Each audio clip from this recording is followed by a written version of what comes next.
जी को कहने लगे, ये मंदिर के जो आजू बाजू में जो भिखारी रहते हैं वो देखकर मुझे अच्छा नहीं लगता। तो दादाजी ने पूछा, क्यों अच्छा नहीं लगता?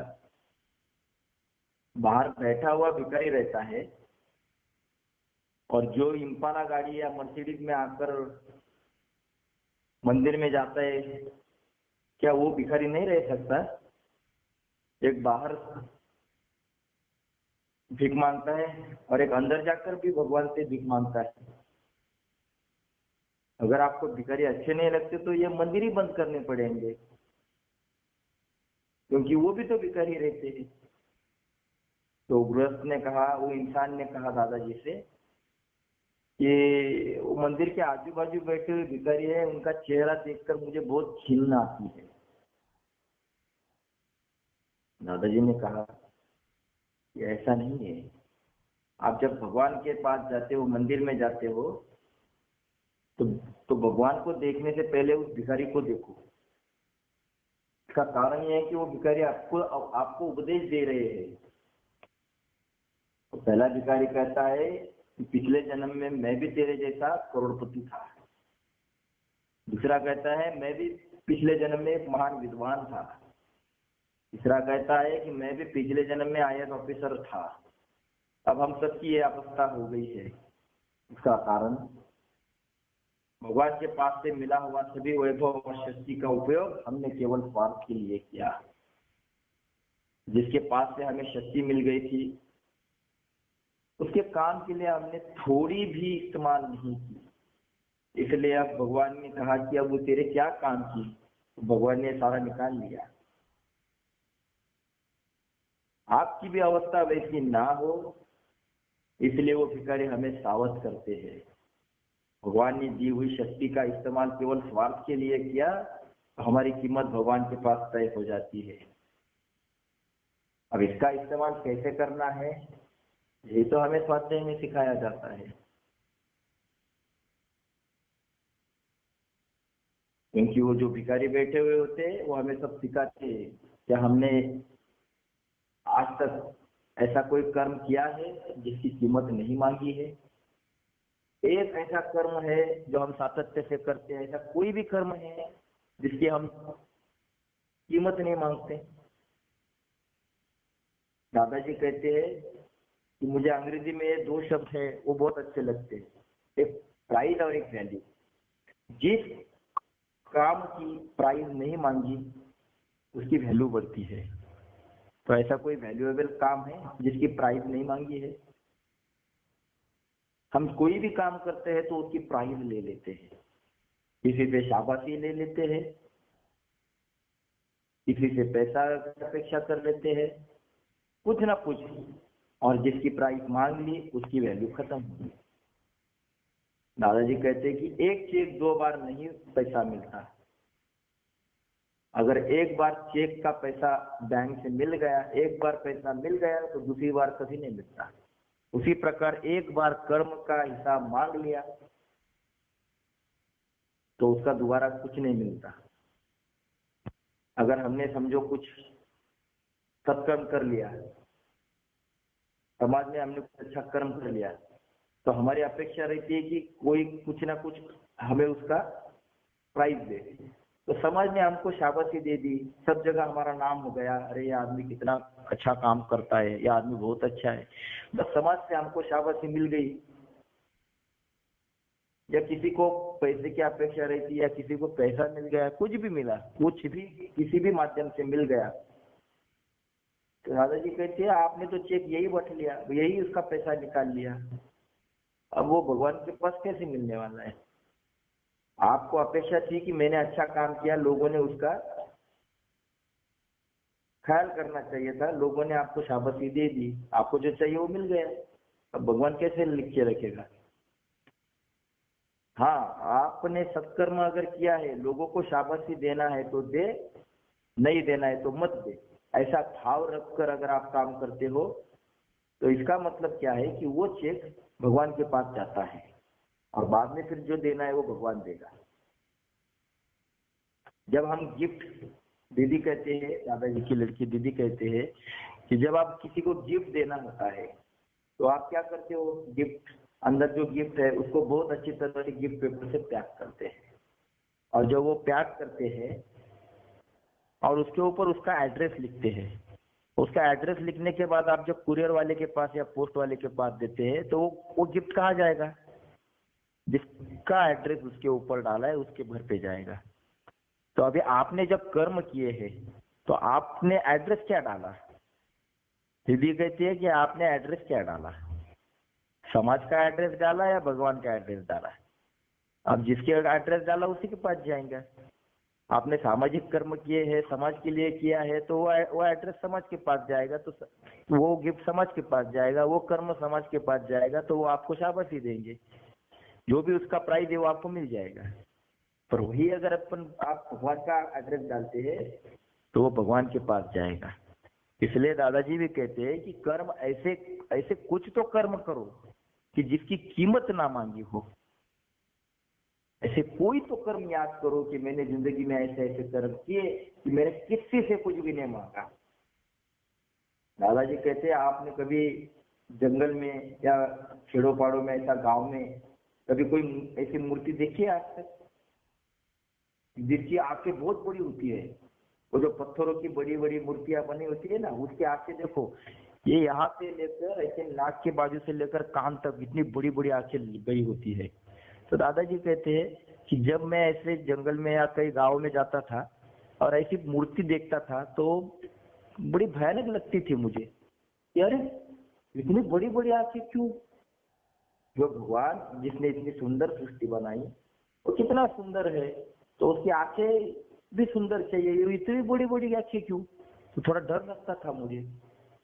पर बाद में मुझे पता चल गया ये इतनी बड़ी बड़ी आंखें क्यों होती है कि जब हम जीवन में कोई भी छोटा सा सत्कर्म कर ले तो भगवान की आंखें इतनी बड़ी है कि वो छोटा सा सत्कर्म भी तुरंत पकड़ लेता है। मानो कि हमने अगर हम ऐसा चल रहे हैं और रास्ते में कोई पत्थर भी गिरा है या कांटे गिरे हैं, पड़े हैं, हमारे दिमाग में तुरंत आ जाता है, हम न्यूट्रल है, हमने कुछ सोचा नहीं, पर हमारे दिमाग में क्या आया, अरे ये पत्थर या कांटे पड़े हैं, ये किसी को लग जाएंगे तो तकलीफ हो सकती है। हमने क्या किया, कुछ नहीं सोचा, कुछ नहीं किया, बस उठाया और बाजू कोपरे में रख दिया कि जिससे किसी को तकलीफ ना हो, और हम चल गए और हम भूल गए ये जो हमने कर्म किया था ये हम भूल गए। पर ये जो भूल गए ये किसने याद रखा, ये किसने पकड़ के रखा? ये भगवान ने पकड़ के रखा। इसलिए उसकी आंखें बड़ी है कि आपका छोटा सा सत्कर्म, छोटा सा भी हो, जो किसी को याद नहीं, आपको किसी ने शाबाशी भी नहीं दी, पर आपने कर दिया और अब भूल गए। ऐसे भूले हुए हजारों कर्म होंगे, हमें पता भी नहीं, वो भगवान ने जमा करके रखे हैं। और ऐसे बुरे कर्म भी जो है वो किसी ने देखे नहीं, वो भी भगवान ने देख लिए हैं, वो भगवान ने लिख लिए। इसलिए इन सत्कर्म और ये पाप कर्मों का हिसाब हमें समय समय पर देना पड़ता है। फिर हम कहते हैं कि हमने ऐसा क्या बुरा किया। अगर सत्कर्म हमारे ध्यान में नहीं रहते तो पाप किए हुए कर्म भी है, बुरे कर्म भी है, वो हमारे भी कैसे ध्यान में रहते? नहीं रहते, हम भूल जाते हैं। तो सबका हिसाब भगवान के पास रहता है। इसलिए उसकी आंखें बड़ी है कि वो सब छोटा सा अच्छा कर्म भी लिख के रखता है, उसी का फल हमें मिलता है। तो ये वो संभाल के रखता है, इसलिए आंखें बड़ी है। तो ऐसे कोई सत्कर्म है जो हमने सोच समझ कर किए हैं, हम भूले नहीं है, हम कर रहे हैं और उसकी हम कीमत नहीं मांग रहे। अगर हम उसकी कीमत नहीं मांगते हैं तो भगवान उसका कई गुना हमें देता है।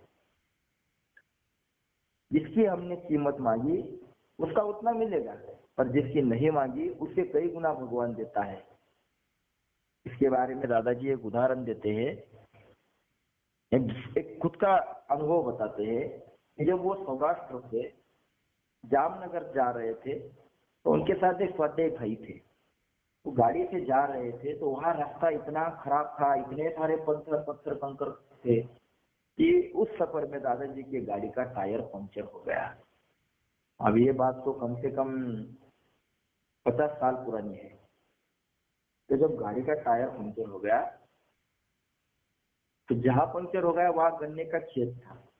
दादाजी और वो स्वाध्याय भाई थे, वो उतर गए, ड्राइवर पंक्चर निकालने का काम चालू कर दिया। तब तक वो बोले, वो स्वाध्याय भाई थे, वो बोले कि दादाजी यहाँ तो गन्ना है, चलो आप पेड़ के नीचे बैठकर गन्ना ले लेते हैं।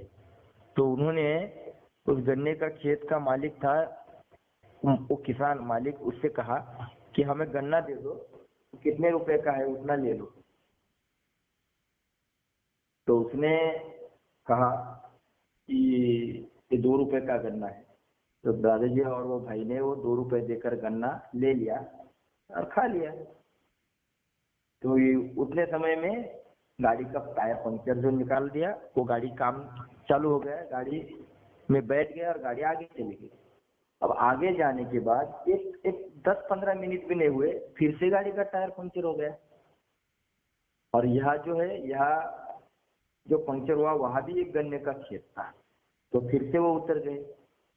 तो वो भाई थे, वो बोले चलो अभी दादाजी अभी यहाँ भी देखते हैं, इस गन्ने की भी टेस्ट लेते हैं। तो तब तक गाड़ी का टायर पंक्चर निकाल दिया जाएगा, तो कर लेते हैं। तो बोले ठीक है।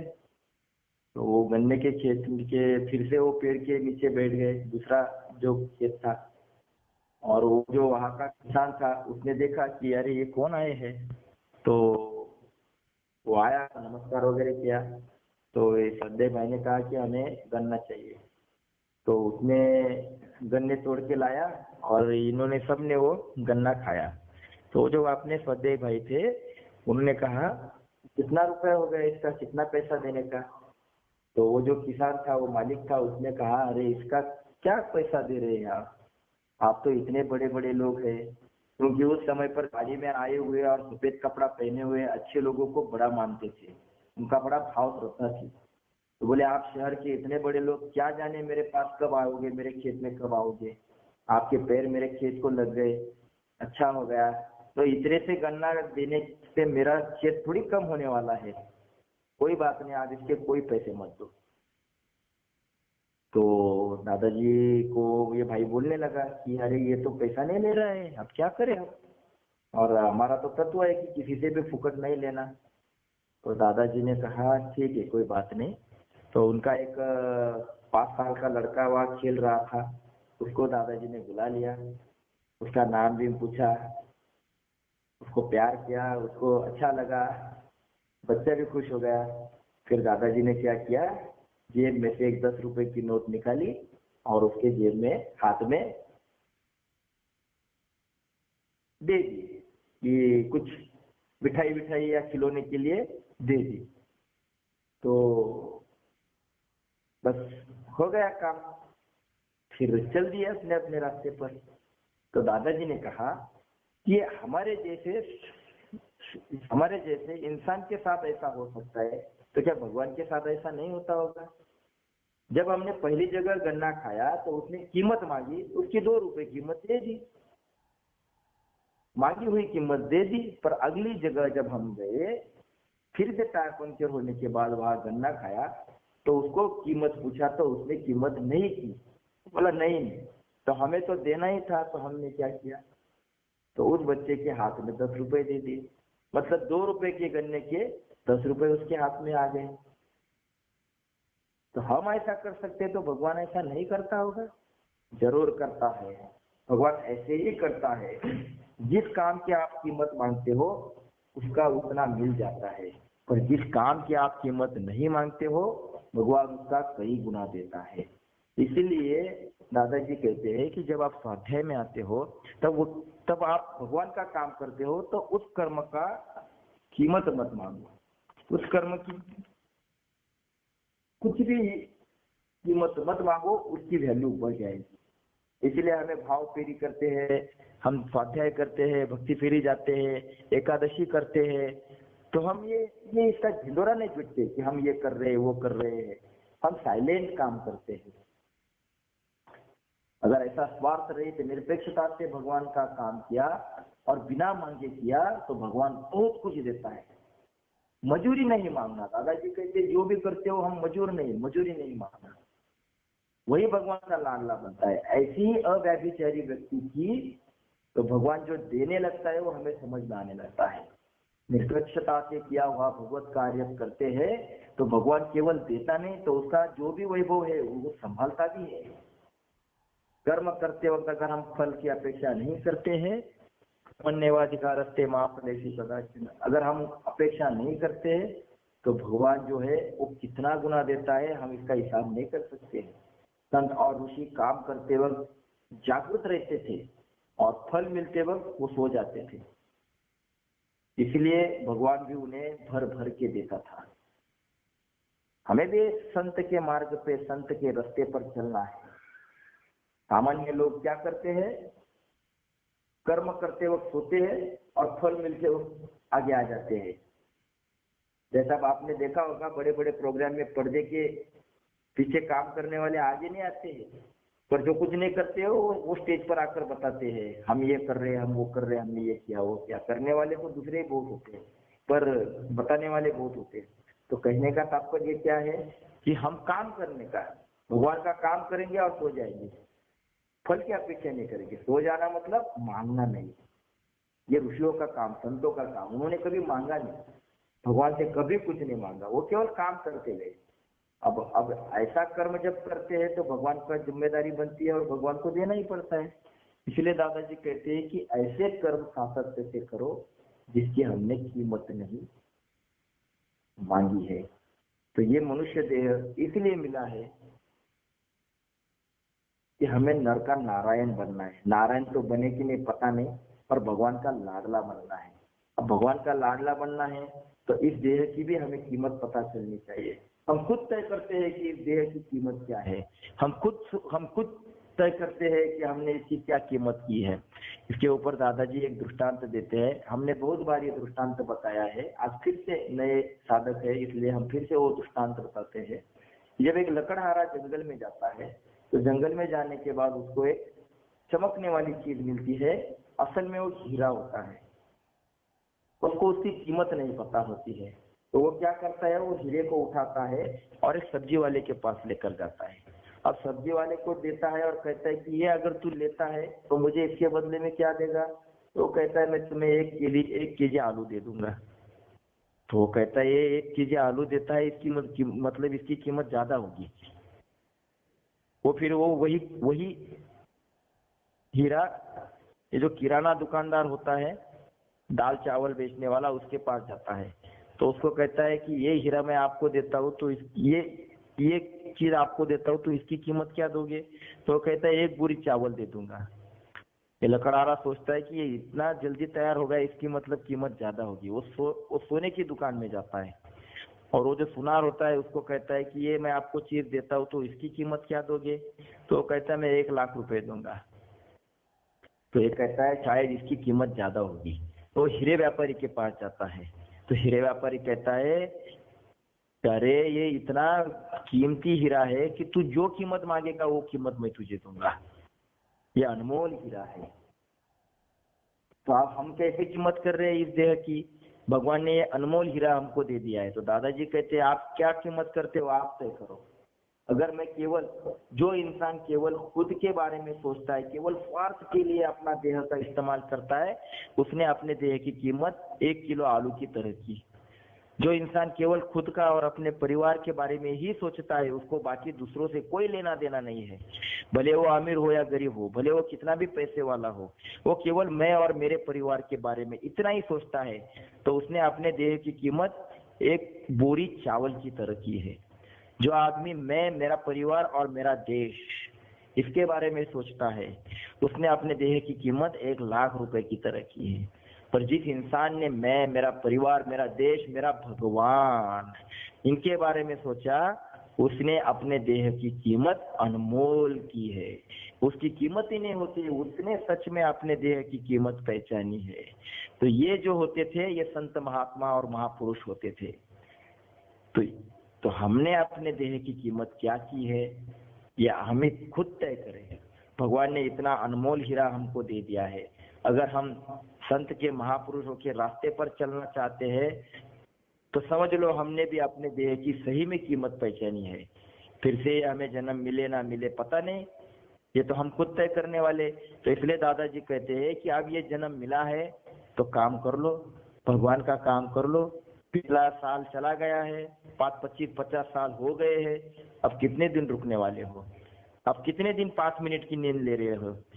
जब हम देखो सवेरे रात में हम जब अलार्म लगाकर सोते हैं, वो जो घड़ी थी अलार्म लगाकर सोते थे, तो हम सवेरे 5 बजे का अलार्म लगाते थे और 5 बजे अलार्म हो जाता था तो हम क्या करते थे, उसको बंद करते थे कि नहीं 5 मिनट सो लेते हैं, उठ जाएंगे। अब 5 मिनट के बाद उठेंगे ऐसा कहते हैं और डायरेक्ट 6 बज जाते हैं। 2 घंटा 1 घंटा कहाँ चला गया हमें पता ही नहीं चला, और उठने के बाद हम सर पे हाथ लगाते हैं, अरे ये क्या हो गया, हम 5 मिनट में उठने वाले थे तो ये तो 6 बज गए। उसी प्रकार हमारे जिंदगी में हो रहा है। हम कहते हैं कि नहीं अरे करेंगे ना, अभी क्या उम्र हो गई है, भगवान का काम करेंगे ना, अभी क्या उम्र हो गई है। ऐसा कहते कहते कहते कहते हम कब 50 के हो गए हमें पता ही नहीं चला, हम कब 60 के हो गए पता ही नहीं चला। अब रिटायरमेंट के बाद फिर लोग कहते हैं कि देखो ये अब रिटायर हो गई, इसको कोई काम नहीं आ गया हमको अक्ल सिखाने, ये सुनना पड़ता है। हमारा बुढ़ापा अगर तेजस्वी होना है, अगर आप चाहते हो कि हमारा बुढ़ापा तेजस्वी जाए तो तेजस्वी तभी जाएगा अगर हमने युवा अवस्था में भगवान का काम किया है, निस्वार्थ काम किया है। हमने जितना निस्वार्थ काम किया है उतना बुढ़ापा तेजस्वी जाता है। हमने जीवन भर बहुत सारे पैसे ही कमाए, स्वार्थ ही किया, केवल स्वार्थी ही रहे तो हमारे बुढ़ापे में दुर्गंधी आ जाएगी, हमारे पास कोई खड़ा नहीं रहेगा। अगर अनुभव करना चाहते हो तो जहां जहां बूढ़े लोग बैठे हैं बस वहां जाकर उनसे बात करके देखो, वो केवल स्वार्थ की बात से बताएंगे, बाकी कुछ नहीं बताएंगे। आप बोर हो जाओगे, 2-3 दिन के बाद आप मिलोगे भी नहीं। पर जिन्होंने भगवान का काम किया होता है, ऐसा आदमी कितना भी वृद्ध हो जाए उसके मुंह से सुगंध आता है। वो इतना अच्छे अच्छी बातें बताता है कि हमने ऐसे ऐसे काम किए भगवान के, हमने ऐसा ऐसा कर्म किया है निस्वार्थ, तो इतना अच्छा लगता है सुनने में, हम बोर नहीं होते। इसको तेजस्वी बुढ़ापा कहते हैं। ये कितने लोगों का है आप देखो, जिन जिन लोगों ने निस्वार्थ काम किया है उनके ही पास बैठने में मजा आता है। इसलिए हम भी तय करें कि हम भी ऐसा कर्म करेंगे कि जिसकी कीमत नहीं मांगी है, जिसकी कीमत नहीं मांगी है। ऐसा कोई कर्म है, ऐसा कोई सातत्य से कर्म है? तो दादाजी कहते हैं इसलिए भाव फेरी करो, और भाव फेरी करना है तो कुछ पहले कुछ करना पड़ता है। इसीलिए दादाजी कहते हैं कि त्रिकाल संध्या करो। त्रिकाल संध्या से आप भगवान से जुड़ जाओगे, क्योंकि त्रिकाल संध्या ये निस्वार्थता की शुरुआत है कि मुझे उठाने वाला भगवान, मैं तुझे नमस्कार कर रहा हूँ, कृतज्ञता से कर रहा हूँ, मुझे कुछ नहीं चाहिए, मैं आपका आभार व्यक्त कर रहा हूँ। बचाने वाला भगवान है, सुलाने वाला भगवान है, इनको नमस्कार करो। ये 3 बार दिन में अगर रोज नमस्कार करते हो तो समझ लो आपने निस्वार्थता के रास्ते पे शुरुआत की है। इसके लिए आप जो भी कुछ कर रहे हो, धार्मिक कार्य कर रहे हो, वो थोड़ी छोड़ने की जरूरत है। उसमें तो केवल ये जोड़ दिया भगवान को नमस्कार करना, और जो हमें मालूम हो गया वो दूसरे को समझाना, इसको कहते हैं भाव फेरी। पर वो भाव फेरी करते वक्त हम सिखाने वाले नहीं है, ये भाव ध्यान में रखना। मैं जिसको समझा, जिसको बता रहा हूँ वो मेरा डिवाइन ब्रदर है, वो मेरा डिवाइन ब्रदर है। ये नाता, ये रिश्ता जोड़कर उसको हमें समझाना है, तो ये भगवान का काम है। तो अभी हमें यही बातें ध्यान में रखनी है। अभी हम लॉकडाउन में जो फोन पर बातें कर रहे हैं, ये तो दैवी बातें कर रहे हैं, इसमें कौन सा किसी का स्वार्थ है। और आज सभी लोग एक दूसरे को फोन से जोड़ रहे हैं, जिसको जोड़ना है जोड़ ले, ये निस्वार्थता का कर्म है, इसमें किसी को कुछ नहीं चाहिए। और ना ही हम अपेक्षा करते हैं कि आप जो कहा है वो किया करो, कुछ नहीं, आपके समझ में आ गया तो करो, नहीं समझ में आया तो मत करो। दादाजी ने कभी किसी से अपेक्षा नहीं की और कभी किसी को नहीं कहा कि आप ये काम करो। दादाजी ने इतना ही कहा कि भगवान से जुड़ना है तो ये काम करना पड़ेगा, ये कार्य करना पड़ेगा, ये आप तय करो। और लोग जुड़ते गए, आज लाखों लोगों का परिवार हो गया है। कहा भी जाओ जय योगेश्वर कहेंगे तो आदमी जुड़ जाता है। ये कहाँ तैयार किया विश्वास, ये दादाजी का 80 साल का मेहनत है। तो इसलिए हमें दादाजी के कार्य में जुड़ना है, दादाजी ने बताए रास्ते पर चलना है, भगवान का सामीप्य संबंध और स्पर्श की अनुभूति लेना है। तो हम भगवान से जुड़ेंगे, दादाजी से जुड़ेंगे, निस्वार्थता का काम करना शुरू करेंगे, त्रिकाल संध्या करना शुरू करेंगे। तो समय हो गया है, आज हम यही रुक जाते हैं। जय योगेश्वर।